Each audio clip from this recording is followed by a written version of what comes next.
Department of Education held a district superintendent's workshop at Breezes Resort, Bahamas on Wednesday, February 8, 2023, under the theme Shaping Education for the Future.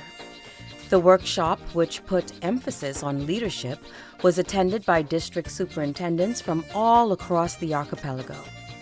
When asked why she thought attending the district superintendent's workshop was important, Honorable Glenys Hanna Martin, Minister of Education and Technical and Vocational Training, had this to say.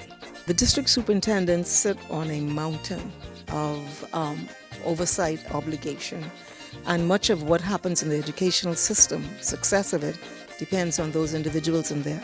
And they've been extremely effective in what they do, and have created an incredible network to address so many layers of issues. And so I thought it was very important to come to basically to express my support and gratitude to them for the work that they do, the wonderful work that they do.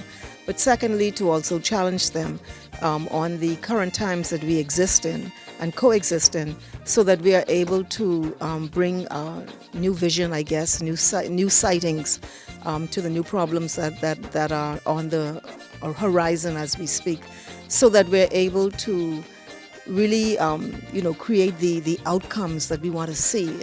We don't want to over anticipate, but certainly we have high expectations for our children, our young people, and we'd like to see that play out and manifest as they move through the system and leave to go on to tertiary education. For Ed Talk, I'm Lisa Ballard.